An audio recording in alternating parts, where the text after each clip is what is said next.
আসসালামু আলাইকুম ওয়া রাহমাতুল্লাহি ওয়া বারাকাতুহু। রমজান মাস প্রশিক্ষণের মাস, কি বলেন? রমজান মাস কিসের মাস? প্রশিক্ষণ না?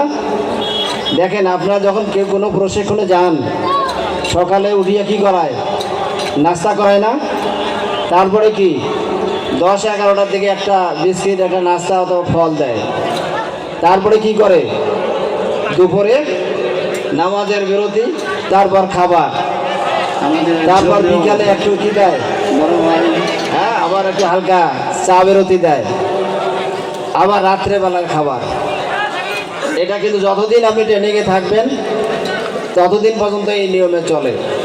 কিন্তু রমজান মাসে আমরা যখন রমজান মাস পেয়েছি, শুরু হয়েছে আমাদের তারাবি সালাত দিয়ে। কি বলেন?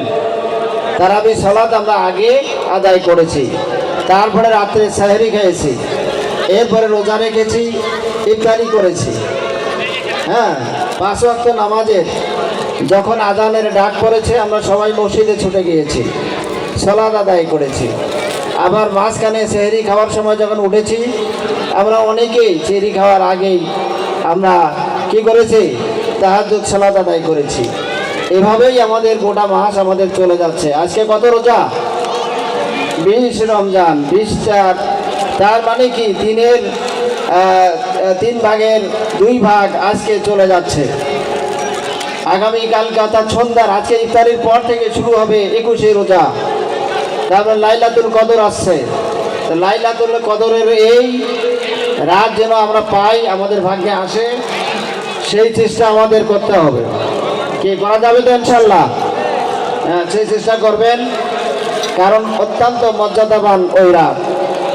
আল্লাহ রসুল সাল্লাল্লাহু আলাইহি সাল্লাম বলছেন যে মান কওমা ফি লাইলাতুল কদরি ঈমানাও ওয়া ইহতিসাবান গুফিরা লাহু মা তাকাদ্দামা মিন যামবিহি।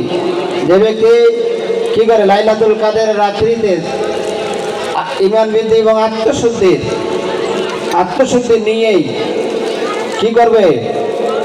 দাঁড়াবে, লাইলাতুল কদরে দাঁড়াবে, অর্থাৎ কদরের রাত্রে নামাজ আদায় করবে, সালাত আদায় করবে।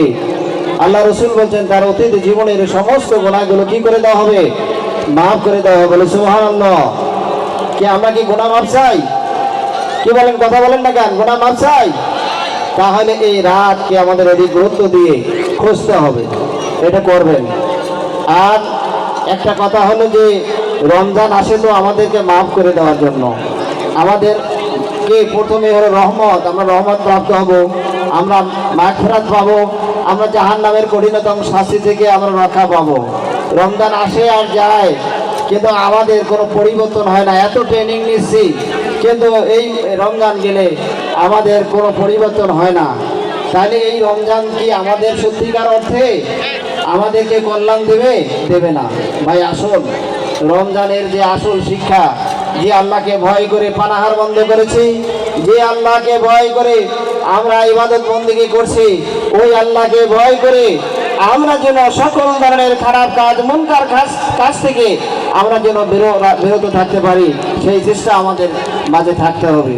তৎসঙ্গে এই কোরআনে যে কোরআন নাজিলের মাস, এই কোরআন আমাদেরকে বলছে আমরা আল্লাহর জমিনে আল্লাহর দ্বীন কায়েমের জন্য নিজের জান এবং মাল দিয়ে চেষ্টা করব।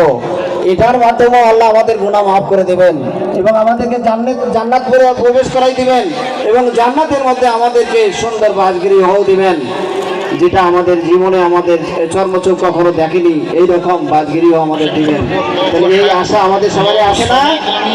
এই কারণেই আমরা কি বলে এই রমজান মাসের ইবাদতের সাথে সাথে দিন কায়েমের কাজগুলো করব। মেহমানকে রেখে আর আমি কথা বলতে চাই না। সবাইকে ধন্যবাদ এবং মোবারক জানিয়ে আমি আমার আলোচনা এখানে শেষ করছি। ওয়া আখিরু দাওয়ানা আলহামদুলিল্লাহি রাব্বিল আলামিন।